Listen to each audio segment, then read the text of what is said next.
प्रयाग में एक खूबसूरत महल है जो अक्सर बंद रहता है। वहाँ एक माली है जो उसकी देखभाल करता है, पर अब ये महल फिर से खुलने वाला था क्योंकि महल का नया मालिक हरिशंकर इस महल में रहने आता है। तो बूढ़ा माली उसे इस महल के अधूरे प्यार की कहानी सुनाता है। लगभग 40 से 45 साल पहले एक आदमी ने इस महल को अपनी प्रेमिका के लिए बनवाया था और उसकी प्रेमिका कामिनी इसमें रहने लगी। वो दिन भर उस आदमी का इंतजार करती थी, लेकिन वो आधी रात को वो उसके पास आता था और हमेशा सुबह होने से पहले ही चला जाता था। पर एक दिन तूफानी रात में उस आदमी का जहाज डूब गया और उसकी भी डूबकर मौत हो गई। वो कामिनी को हमेशा कहता था कि उनका प्यार कभी असफल नहीं होगा। कामिनी इस सदमे को सह नहीं पाती और कुछ दिनों बाद कामिनी की भी मौत हो जाती है। कहानी सुनकर जब शंकर अपने बेडरूम की ओर जाता है तो तभी दीवार से एक तस्वीर गिरती है और शंकर उस तस्वीर को देखकर हैरान हो जाता है क्योंकि तस्वीर में मौजूद आदमी बिल्कुल उसके जैसा दिखता है। ये तस्वीर उसी आदमी की थी जिसकी कहानी उस बूढ़े माली ने सुनाई थी। तभी शंकर को एक औरत के गाने की आवाज सुनाई देती है और शंकर उस आवाज के तरफ खिंचा चला जाता है।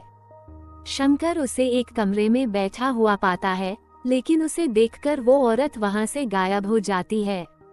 ये सब देख शंकर काफी हैरान हो जाता है। तभी उस महल में शंकर का दोस्त श्रीनाथ आता है और शंकर उसे पूरी बात बताता है। उसे वो तस्वीर दिखाकर कहता है कि वही पिछले जन्म में अधूरी प्रेम कहानी का आदमी है और वो औरत मुझे ही ढूंढ रही है। श्रीनाथ उसे शांत करने की कोशिश करता है, लेकिन इसी बीच वो औरत फिर से वहां आ जाती है। वो दोनों उसका पीछा करते हैं। वो छत पर आते हैं जहां वो पानी में कूद जाती है और दोनों को नीचे देखने पर कुछ नहीं मिलता। अगले दिन शंकर वापस कानपुर के लिए निकल जाता है, पर बीच में ही ट्रेन से उतर जाता है और वापस महल में जाकर पूरी बात पता लगाने की सोचता है।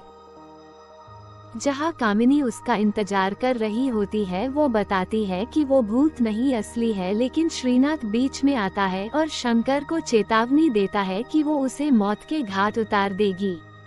तभी कामिनी चिल्लाकर श्रीनाथ को उसके और शंकर के दूर रहने के लिए कहती है। क्रोधित होकर श्रीनाथ उसे गोली मारने की कोशिश करता है, लेकिन उसकी गोली उसे छू भी नहीं पाती और वो वहां से चली जाती है। कामिनी शंकर को फिर बुलाती है और कहती है कि अगर वो किसी ऐसी महिला के शरीर में प्रवेश कर सके जिसे शंकर पसंद करता है, तो वह वापस जीवित हो सकती है। वो शंकर से कहती है कि वो माली की बेटी का चेहरा देखे और देखे कि वह सुंदर है या नहीं, और वहां से गायब हो जाती है।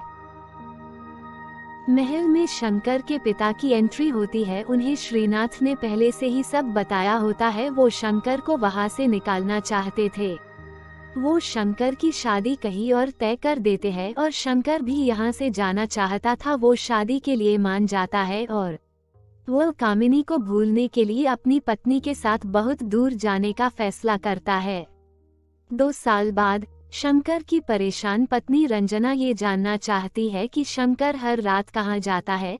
जब वो हर रात की तरह इस बार भी निकलता है, तब रंजना उसका पीछा करती है। तब उसे पता चलता है कि वो कामिनी से मिलने जाता है। कामिनी उसे माली की बेटी को मारने के लिए कहती है ताकि वो उसके शरीर का उपयोग कर सके। सब कुछ सुनकर रंजना जहर पी लेती है और शंकर के खिलाफ विश्वासघात और उसे जहर देने का कबूलनामा देने पुलिस स्टेशन जाती है। बोलते वक्त उसकी जान चली जाती है। शंकर को अदालत में पेश किया जाता है और माली की बेटी आशा को भी वहां बुलाया जाता है, जिस पर शंकर और रंजना के बीच अनबन करने का आरोप लगाया जाता है। लेकिन जब अदालत में माली की बेटी आशा को बुलाया जाता है, तब एक खुलासा होता है। शंकर को पता लगता है कि कामिनी ही आशा है जो कामिनी होने का नाटक कर रही थी। वो बताती है कि महल में उस आदमी की फोटो से उसे प्यार हो गया था। जब शंकर उस महल में आया तो उसे ऐसा लगा जैसे वो आदमी ही आ गया हो। वो उसे पसंद करती थी, उसके साथ शादी करना चाहती थी, लेकिन अदालत शंकर को मौत की सजा सुनाती है। पर बाद में पुलिस को रंजना के चिट्ठियों के बारे में पता चलता है, जिस पर उसने लिखा था कि वो आत्महत्या कर रही है, जिसका कारण वो खुद है। इस चिट्ठी को सबूत मानकर शंकर की सजा रोक दी जाती है और उसे छोड़ दिया जाता है। पर जब शंकर उसी महल में वापस आता है तो कामिनी उसका इंतजार कर रही होती है, लेकिन शंकर अपने शरीर को छोड़ चुका था। आशा का प्यार कामिनी की तरह अधूरा रह जाता है।